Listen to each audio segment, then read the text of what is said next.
வரம்பை எட்டியது. இந்த வயதில் சாதிக்க மிச்சம் இருந்த சாதனை இதுதானா? அவமானம் என்ற ஒன்று மிச்சமில்லை.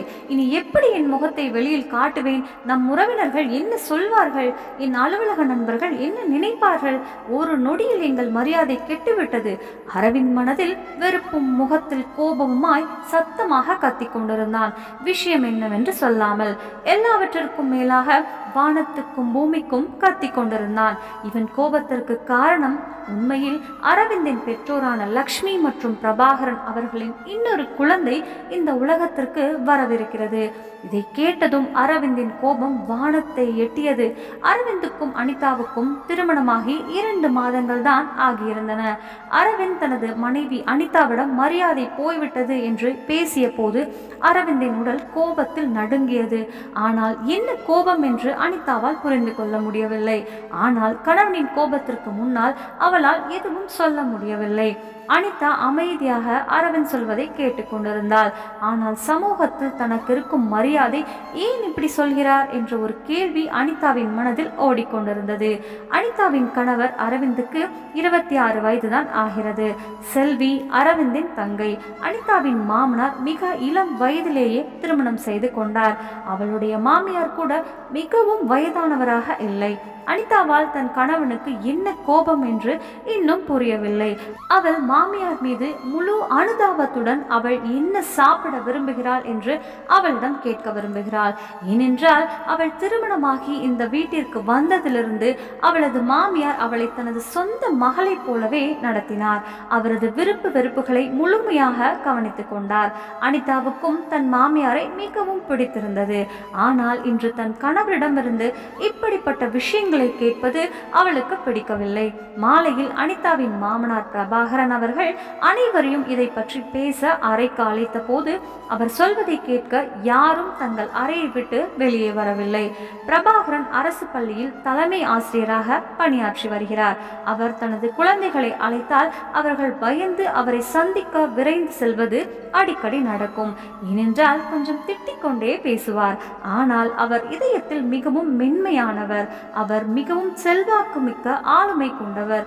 அனிதாவின் வருகைக்கு பிறகு அவர்களுடன் மிகவும் இணைந்திருந்தார். இப்போது அவர்கள் இல்லாத அவரது காலை டீ கூட அவருக்கு பிடிக்கவில்லை. அவர் எப்போதும் மகளை அழைப்பார். இன்று பிரபாகரன் அழைத்த போதும் அரவிந்தும் செல்வியும் வரவில்லை.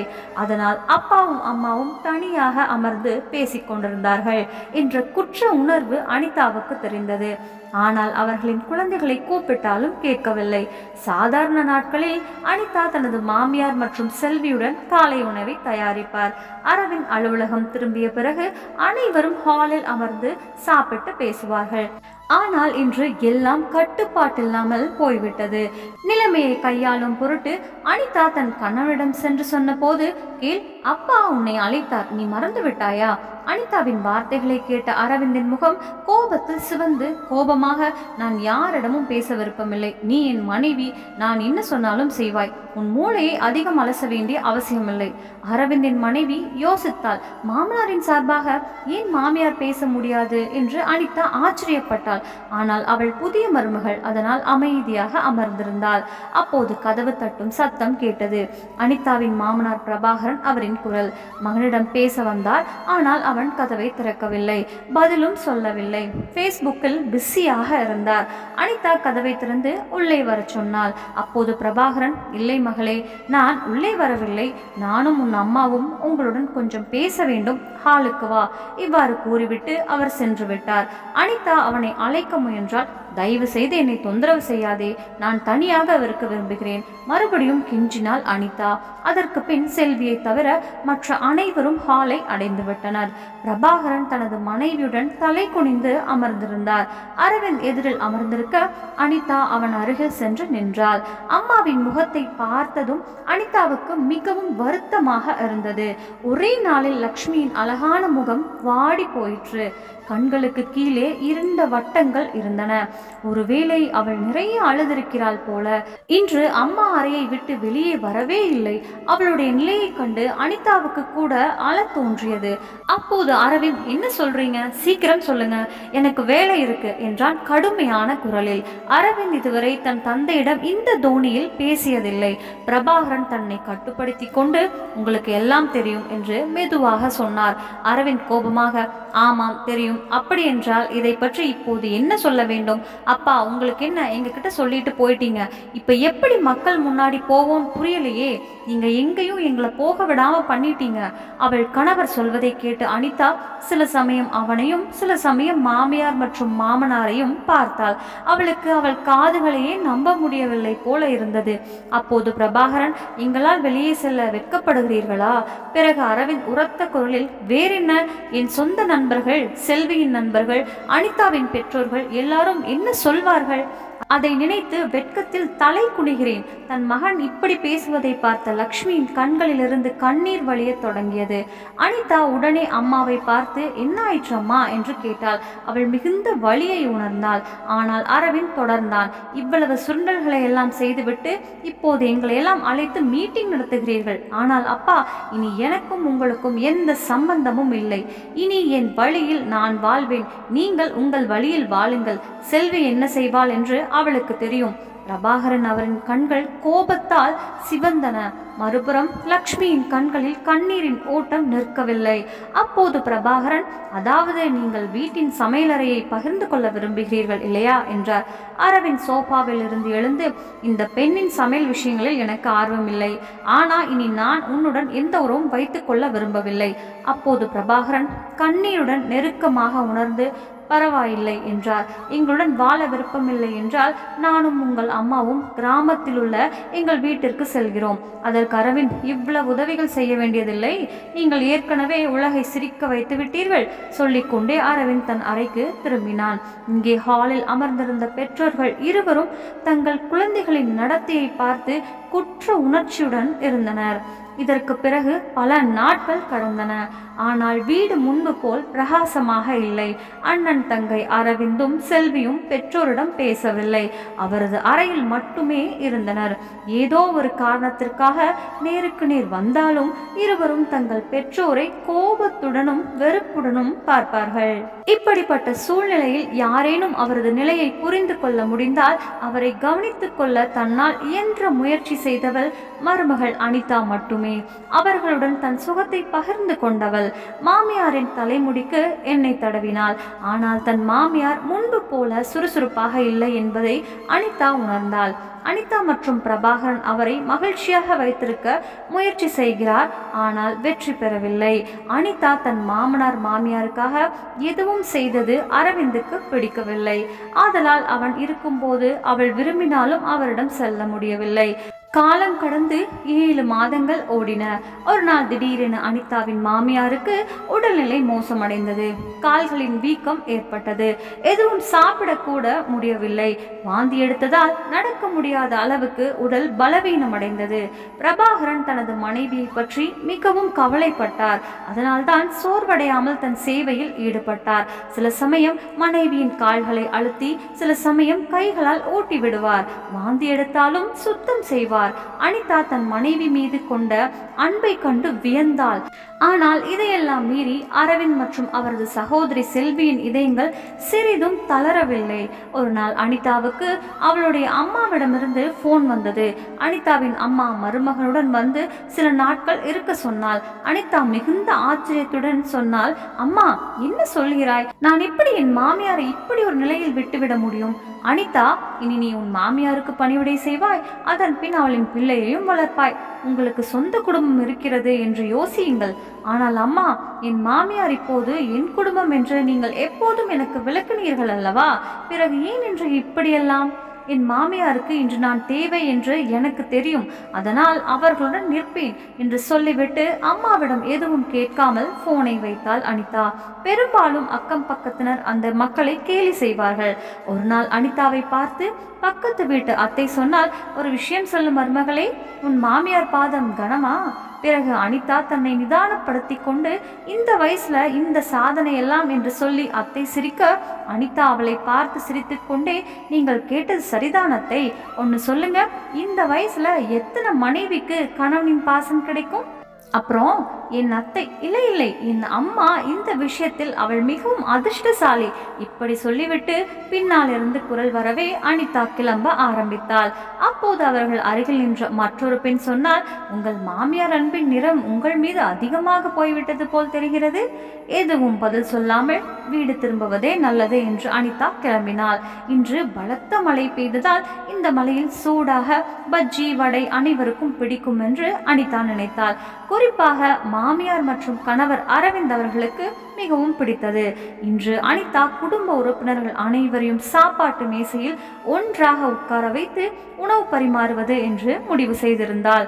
இன்று அரவிந்த் இடமும் செல்வியிடமும் கண்டிப்பு காட்டி அவர்களை பெற்றோருடன் உட்கார வைக்க வேண்டும். இப்போது இதையெல்லாம் நினைத்து கொண்டே கொஞ்சம் புன்னகை அவள் முகத்தில் வந்தது. திடீரென்று பிரபாகரன் சமையலறைக்குள் வந்து, மகளே, தயவு செய்து எங்கள் அறைக்கு வா, அம்மாவுக்கு உடம்பு சரியில்லை போல் இருக்கிறது என்று சொல்லிவிட்டு, அப்பா, அம்மாவுக்கு என்ன ஆயிற்று என்று சொல்லிவிட்டு அனிதா பயந்து அறையை நோக்கி ஓடினாள். அங்கே பார்த்தபோது மாமியார் கட்டிலில் படுத்திருந்தாள். வலியும் கடவுளின் பெயரையும் சத்தமாக சொல்லிக் கொண்டாள்.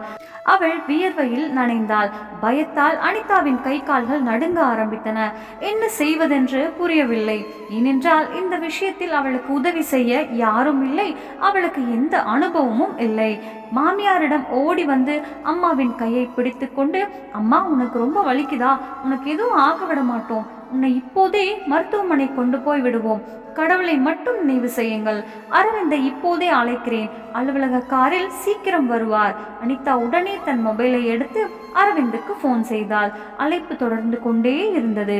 ஆனால் அரவிந்த் போனை எடுக்கவில்லை. எத்தனை முறை அழைத்தாள் என்று தெரியவில்லை. ஆனால் மறுபக்கத்திலிருந்து எந்த பதிலும் வரவில்லை. பயந்து போன அனிதா செல்வியின் அறை கதவை தட்டினாள். செல்வி, சீக்கிரம் வா, அம்மாவின் உடல்நிலை மோசமாகிவிட்டது.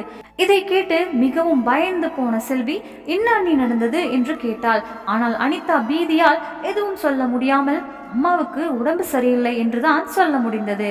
நான் உன் சகோதரனை அழைத்த போது அவர் எடுக்கவில்லை. இதை கேட்ட செல்வி அம்மாவின் அறையை நோக்கி ஓடினாள். அப்பா அவள் உள்ளங்கால்களை மசாஜ் செய்து கொண்டிருந்தார். அனிதாவை பார்த்ததும், அரவிந்த் என்ன சொன்னான் மகளே? அவன் வருகிறானா?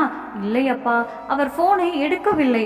அப்போது எதுவும் பேசாமல் பிரபாகரன் வேகமாக ஷர்ட்டை அணிந்து கொண்டு வெளியே சென்றார். எங்கே போகிறீர்கள் அப்பா என்று அனிதா கேட்டபோது, ஆட்டோ ரிக்ஷாவை தேடி வருகிறேன் என்றார். நீ உன் தாயை மட்டும் பார்த்துக்கொள். ஆனால் அப்பா, வெளியே கனமழை பெய்கிறது. ஆனால் மகளே, எனக்கு வேறு வழி இல்லை சொல்லிக்கொண்டே ஈர கண்களை துடைத்து கொண்டு வேகமாக வெளியே சென்றார். இதோ அனிதாவும் செல்வியும் அம்மாவை கவனிக்க ஆரம்பித்தனர். மாமியார் கடுமையாக நடுங்குவதை அனிதா கவனித்தாள். அப்போது அருகில் அமர்ந்திருந்த செல்வி அழ ஆரம்பித்தாள். அனிதா தன் அன்பான கையை அவள் தலையில் வைத்ததும் அவள் உடனே அவளை கட்டி பிடித்து கதறி அழ ஆரம்பித்தாள். அண்ணி, நான் என் அம்மாவிடம் மிகவும் தவறாக நடந்து கொண்டேன். ஆனால் இன்று அவர்களுடைய நிலையை பார்த்து என் மீதே எனக்கு வெறுப்பாக இருக்கிறது. என் அம்மாவின் இந்த நிலைக்கு நான் மட்டுமே காரணம். அண்ணி, அம்மா எங்களை மன்னிப்பாளா? தயவு செய்து சொல்லுங்கள். முன்பு போல் ஆரோக்கியமாக இருப்பாரா? அப்போது அனிதா சொன்னால், கடவுள் எல்லாவற்றையும் சரி செய்வார், கவலைப்படாதே செல்வி. அம்மா விரைவில் குணமடைய கடவுளிடம் பிரார்த்தனை செய்யலாம். இந்த நேரத்தில் லக்ஷ்மி செல்வியை தன் அருகில் அழைத்தாள். செல்வி ஒரு சிறு குழந்தையைப் போல தலையை அவள் அருகில் வைத்து அழ ஆரம்பித்தாள். இந்த நிலையிலும் லக்ஷ்மி அவள் தலையில் கை வைத்து அவளை தட்டினாள். அனிதா மீண்டும் தன் கணவனை அழைக்க ஆரம்பித்தாள். ஆனால் போன் சுவிட்ச் ஆஃப் ஆக இருந்தது. பின்னர் அனிதா தனது தாய் வீடு தனது மாமியார் வீட்டிற்கு வெகு தொலைவில் இல்லை என்பதை உணர்ந்தாள். உடனே அவள் அம்மா வீட்டிற்கு போன் செய்தாள். அம்மா, தம்பி எங்கே? என் மாமியார் நிலை மிகவும் மோசம். தம்பி உடனே காருடன் அனுப்பு, மருத்துவமனைக்கு அழைத்து செல்ல வேண்டும். இதை கேட்ட அவனுடைய அம்மாவும் சற்று நிதானமானாள். அப்போது அவர் சொன்னார், ஆனால் இன்று காலையிலேயே உங்கள் சகோதரர் காரில் வெளியூருக்கு சென்று விட்டான். இந்த மனதின் நம்பிக்கையும் போய்விட்டது. உடனே அவள் மாமியாரிடம் ஓடினாள். அப்போது செல்வி, அண்ணி, அம்மாவின் உடல்நிலை மோசமாக உள்ளது. பிரபாகரனும் 10 நிமிடத்தில் திரும்பினார். வந்தவுடன் கேட்டார், அரவிந்த் வந்தானா? இதை கேட்ட அனிதா தலை குனிந்தாள். இல்லை அப்பா, அவரது போன் சுவிட்ச் ஆஃப் செய்யப்பட்டுள்ளது. அனிதா மகளே, ஆட்டோ கொண்டு வந்திருக்கிறேன். நீங்கள் உன் தாயை ஆதரித்து அவளை சாலைக்கு கொண்டு வாருங்கள். எல்லோரும் எப்படியோ லக்ஷ்மியை ஆட்டோவில் ஏற்றிச் சென்றனர். ஆட்டோ டிரைவர் அருகில் பிரபாகரன் அமர்ந்திருந்தார். மேலும் மூவரும் ஆட்டோவின் பின்புறம் அமர்ந்திருந்தனர். பிரபாகரன் லக்ஷ்மியை மீண்டும் மீண்டும் பார்த்து கொண்டிருந்தார். மறுபுறம் மழையும் கடுமையாக அதிகரிக்க தொடங்கியது. இன்று ஏன் ஒரு சிறு பாதை கூட இவ்வளவு நீளமாக அவனுக்கு தோன்றியது என்று தெரியவில்லை. சுமார் 20 நிமிடங்களுக்கு பிறகு மருத்துவமனையை அடைந்த அவர் உடனடியாக அவசர சிகிச்சை பிரிவில் அனுமதிக்கப்பட்டார். மாமனாரை கண்டு கவலைப்பட்ட அனிதா அவர் கையை பிடித்து நாற்காலியில் உட்கார வைத்தாள். மறுபுறம் செல்வி அப்பாவை கட்டி பிடித்து அழ ஆரம்பித்தாள். சுமார் அரை மணி நேரத்திற்கு பிறகு லக்ஷ்மிக்கு விரைவில் அறுவை சிகிச்சை செய்ய வேண்டும் என்று மருத்துவர் கூறினார். உடனடி முடிவெடுக்காவிட்டால் உயிருக்கும் ஆபத்து. இதை கேட்ட பிரபாகரன் அமைதியாக நாற்காலில் அமர்ந்திருந்தார். அப்போது அனிதா அவருக்கு ஆதரவாக, அப்பா தைரியமாக இருங்கள், எல்லாம் சரியாகிவிடும் என்று நான் நம்புகிறேன். அப்போதுதான் பிரபாகரன் கண்ணீரை துடைத்து கொண்டு எழுந்து நின்றார். சரி டாக்டர், உங்களுக்கு எது சரி என்று படுகிறதோ அதை செய்யுங்கள். என் மனைவியின் உயிரை மட்டும் காப்பாற்றுங்கள். நிலைமை கவலைக்கிடமாக உள்ளதால் இப்போது எதுவும் சொல்ல முடியாது என்று மருத்துவர் கூறினார். ஆனால் நாங்கள் எங்களால் முடிந்தவரை முயற்சிப்போம். பிரபாகரன் இதை அமைதியாக கேட்டுக்கொண்டிருந்தார். அனிதா தன் மாமனாருடன் கவுண்டருக்கு சென்று அனைத்து சம்பிரதாயங்களையும் முடிக்க ஆரம்பித்தாள். வீட்டிலிருந்து கிளம்பும் முன் அவள் கைப்பையில் கொஞ்சம் பணத்தையும் எடுத்திருந்தாள். இங்கே அந்த பணத்தை கட்டினாள். இதை பார்த்த பிரபாகரன் அவள் தலையில் கை வைத்து, மகளே, நீ எனக்கு மிகவும் கடன் பட்டிருக்கிறாய், என்னால் ஒருபோதும் திருப்பி செலுத்த முடியாது. அப்போது அனிதா, அப்பா, நீங்கள் என்னை உங்கள் மகள் என்று அழைக்கிறீர்கள், மறுபுறம் உங்களை என் கடனாளி என்று சொல்லி என்னை அந்நியப்படுத்துகிறீர்கள். எங்கள் தலையில் கையை வைத்து ஆசீர்வதித்தாலே போதும், எங்களுக்கு வேறு எதுவும் தேவையில்லை. இதை கேட்டதும் பிரபாகரன் கண்களிலிருந்து 2 துளிகள் கண்ணீர் கன்னத்தில் விழுந்தது. அறுவை சிகிச்சை நடந்து கொண்டிருந்தது. அனைவரும் வெளியில் அமர்ந்து காத்திருந்தனர். மீண்டும் அரவிந்துக்கு போன் செய்ய முயற்சித்தாள். ஆனால் அது அணைக்கப்பட்டிருந்தது. சுமார் 1 மணி நேரம் கழித்து அறுவை சிகிச்சை அறையின் கதவு திறந்து டாக்டர் வெளியே வந்தார். வாழ்த்துக்கள், நீங்கள் ஒரு மகனை பெற்றுள்ளீர்கள். அனிதா மற்றும் செல்வி இருவரும் தங்கள் கைகளை கூப்பி கடவுளுக்கு நன்றி தெரிவித்தனர். ஆனால் பிரபாகரன் டாக்டரிடம், என் மனைவி எப்படி இருக்கிறாள் என்று கேட்டார். இதை கேட்டதும் மருத்துவர் அமைதியாக இருந்தார். பிரபாகரன் டாக்டரின் மௌனத்தை கண்டு பயந்து போய், ஏதாவது சொல்லுங்கள் டாக்டர் என்றார். அப்போது அவரது உடல்நிலை இன்னும் கவலைக்கிடமாக இருப்பதாக டாக்டர் மெதுவாக கூறினார். இதை சொல்லிவிட்டு டாக்டர் கிளம்பினார். பிரபாகரன் நடுங்கும் கால்களுடன் நாற்காலியில் அமர்ந்தார். சிறிது நேரம் கழித்து பிறந்த குழந்தையின் அழுகை சத்தம் கேட்டு அனிதா எழுந்து நின்றாள். அப்போது அறுவை சிகிச்சை அறையிலிருந்து குழந்தையுடன் செவிலியர் வெளியே வந்தார். அனிதா உடனே அவனை தன் மடியில் அமர்த்தி கொண்டாள். சிறிது நேரத்தில் குழந்தை அமைதியானது. அனிதாவின் தாவணியை தன் சிறிய கைகளால் குழந்தை இறுக பிடித்தது. அனிதா அவனை பார்த்து சிரிக்க ஆரம்பித்தாள். செல்வியிடம், நீ அவனை மடியில் வைத்திருக்கவில்லையா? அப்போது செல்வி சொன்னால், முதலில் அப்பாவிடம் காட்டுங்க அண்ணி. மகனை பார்த்ததும் பிரபாகரன் எழுந்து நின்றார். மிகுந்த அன்புடன் மகனை பார்த்துவிட்டு மகனை தன் மடியில் வைத்துக்கொண்டு சத்தமாக அழ ஆரம்பித்தார். இதை பார்த்த அனிதாவுக்கும் செல்விக்கும் கூட அழுகை அடக்க முடியவில்லை. ஆனால் குழந்தை தனது தந்தையின் பாதுகாப்பில் வந்து நிம்மதியாக தூங்கியது. அதன் பின் வீட்டிற்கு வந்த அரவிந்த் வீட்டில் யாரும் இல்லாததை பார்த்தார். யாரையும் காணாத அவன் உள்ளம் தன்னிச்சையாக பயத்தில் நடுங்கியது. போனை சார்ஜில் வைத்து ஆன் செய்த போது அனிதாவிடமிருந்து 10 மிஸ்டு கால்கள் வந்ததை கண்டு ஆச்சரியமடைந்தான். அவர் போன் செய்து கேட்கலாம் என்று எடுத்தவுடன் அவரது தந்தை பிரபாகரன் அழைத்தார். அப்போதும் கோபத்தில் இருந்த அரவிந்துக்கு கோபத்தால் அப்பாவிடம் இதுவரை பேசாமல் இருந்த அரவிந்த் மனமுடைந்து கவலைப்பட்டு உடனே, ஹலோ அப்பா, எங்கிருக்கீங்க என்றான். எல்லாம் சரியா அம்மா? மகனே, நாங்கள் இங்கே மருத்துவமனையில் இருக்கிறோம். அம்மாவின் உடல்நிலை சரியில்லை. நீ ஒன்று செய். உங்கள் அம்மாவின் அனைத்து அறிக்கைகளும் எங்கள் அலமாரியின் லாக்கரில் வைக்கப்பட்டுள்ளன. அந்த அறிக்கைகளுடன் நீ விரைவாக இங்கு வா. அப்பா, கவலைப்படாதே, நான் உடனே வருவேன். அரவிந்த் அவசர அவசரமாக அம்மா அப்பாவின் அலமாரியை திறந்து லாக்கரின் பூட்டை திறந்தான்.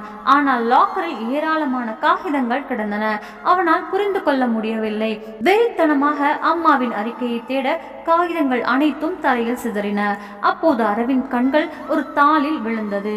அது அம்மாவின் டைரியின் ஒரு பக்கமாக இருக்கலாம். அரவிந்த் ஆர்வத்தில் அந்த பேப்பரை எடுத்தான். அதை படித்து முடித்ததும் அரவிந்த் இறந்து விடுவது போல் தோன்றியது. அந்த டைரியின் பக்கத்தில் எழுதியிருந்தது, கவிதா எங்கள் குடும்பத்தின் உறுப்பினர் போல. அவள் விதியில் ஏன் இத்தனை துயரங்கள் எழுதப்பட்டன என்று தெரியவில்லை. அவரது பெற்றோர் ஏற்கனவே இறந்துவிட்டனர். அவரது கணவரும் சில மாதங்களுக்கு முன்பு இறந்துவிட்டார். இன்று அவள் புற்றுநோயுடன் போரில் தோற்றாள். ஆனால் கிளம்பும் முன் தன் 3 மாத குட்டி மகனை எங்கள் மடியில் வைத்துவிட்டு சென்று விட்டாள். அவனது கடைசி வார்த்தைகளை நான் எப்படி மறப்பேன்? எஜமானி, இன்று வரை நீ எனக்கு பெரிய உதவி செய்தாய். இன்று எனக்கு இன்னும் ஒரு உதவி செய். என் குழந்தை அரவிந்த் உன்னிடம் ஒப்படைக்கிறேன். அவனை கவனித்துக்கொள். கடவுள் உங்களை ஆசீர்வதிப்பார். அவளது குழந்தையை எங்களுடைய பிள்ளையாக வளர்ப்போம். என்றும் நாங்கள் அவனுடைய பெற்றோர் அல்ல என்பதை அவனுக்கு தெரியப்படுத்த மாட்டோம் என்றும் நான் அவளுக்கு உறுதியளித்தேன். அந்த பேப்பரை படித்து முடித்த அரவிந்த் வியர்வையில் நனைந்து தரையில் அமர்ந்தான். நான் இன்று வரை சொல்லும் பல விஷயங்களை கேட்டுக்கொண்டிருந்த பெற்றோர்கள் உண்மையில் அவர்கள் இருவரும் என் பெற்றோர்கள் அல்ல. ஆனால் அவர்கள் இதை உணரக்கூட அனுமதிக்கவில்லை. இதை நினைத்தாலே அரவிந்துக்கு உயிர் போய்விடும் போல் இருந்தது. ஆனால் திடீரென்று அம்மாவின் நிலையின் தீவிரத்தை உணர்ந்த அவர் தன்னை கட்டுப்படுத்தி கொண்டு விரைவாக அறிக்கையை கண்டுபிடித்து மருத்துவமனைக்கு கிளம்பினார். மருத்துவமனை அடைந்தவுடன் அனைத்து டாக்டர் குழுவும் தனது தாய்க்கு சிகிச்சை அளிப்பதில் மும்மரமாக இருப்பதை கண்டார். பிரபாகரன் பீதியுடன் அவனை நோக்கி ஓடினார். மேலும் அவனை கட்டிப்பிடித்து அழ ஆரம்பித்தார். அவன் அப்பாவின் கண்ணீரை துடைக்க அதே நேரத்தில் ஒரு நர்ஸ் ஓடி வருவதை அரவிந்த் பார்த்தான். அவன் இதயம் பதறத் தொடங்கியது. அவன் நடுங்கும் குரலில் கேட்டான், என்ன நடந்தது? அம்மாவின் உடல்நிலை சரியா? ஆம், உடலில் கடுமையான இரத்த இழப்பு காரணமாக நோயாளியின் நிலை இன்னும் மோசமாக உள்ளது. அவருக்கு அவசரமாக O பாசிட்டிவ் ரத்தம் தேவைப்படுகிறது. மருத்துவமனையில் இருப்பு இல்லை. இந்த நேரத்தில் அரவிந்த் சொன்னான், ஒன்றும் பிரச்சனை இல்லை, என் இரத்த குழுவும் O பாசிட்டிவ். என் இரத்தத்தை அவருக்கு ஏற்றுவதற்கு நீங்கள் விரைவில் ஏற்பாடு செய்ய வேண்டும். இரத்த தானம் செய்துவிட்டு கேபினிலிருந்து வெளியே வந்த அரவிந்த் அனிதாவின் கைகளில் பிறந்த குழந்தையை பார்த்து இரக்கத்தால் நிறைந்தது. அப்போது அனிதா சொன்னால், எடுக்க மாட்டாயா? கைகளில் இருந்த குட்டியை தூக்கி கொண்டு கண்ணீருடன் அவனை பார்க்க ஆரம்பித்தான். சில நேரம் அவனை இப்படியே பார்த்து கொண்டிருந்தான். சிறிது நேரம் கழித்து லக்ஷ்மியை சந்திக்க அனுமதிக்கப்பட்ட போது அனிதாவும் அரவிந்தும் தங்கள் அம்மாவை சந்திக்க சென்றார்கள். கைகளில் சிறிய அரவிந்துடன். பார்த்தவுடனேயே லக்ஷ்மியின் முகத்தில் ஒரு புன்னகையும் திருப்தியும் தோன்றியது. ஆனால் அரவிந்த் தன் தாயை பார்த்தவுடன் கண்ணீர் விட்டு வருந்திய தோணியில், அம்மா, என்னை மன்னித்து விடு. லக்ஷ்மி மிகவும் அன்பாக சொன்னார். முட்டாள் பையன், அழாதே. நீ எப்பொழுதும் சிரிப்பதை பார்க்க வேண்டும். பின் சைகையால் அரவிந்தையும் அனிதாவையும் தன் அருகில் அழைத்து அவர்கள் தலையில் கை வைத்து ஆசீர்வதித்தார். பிறகு அவள் பிறந்த குழந்தை முத்தமிட்டு அரவிந்திடம் சொன்னாள், என்னாலேயே உனக்கு மரியாதை போய்விட்டது. உன் கோபம் என்மேல். ஆனால் இந்த அப்பாவி குழந்தை உன் சொந்தம். இதை எதிர்பார்க்கவே இல்லை. உன்னிடம் விட்டு விடுகிறேன். பார்த்துக்கொள். அலட்சியமாக இருக்காதே. இல்லாவிட்டால் எனக்கு நிம்மதி கிடைக்காது. அம்மாவின் இந்த வார்த்தைகளை கேட்ட அரவிந்தின் நெஞ்சு நடுங்கியது. அம்மா என்ன சொல்றாங்க? நம்மை விட்டு எங்கே போவாள்?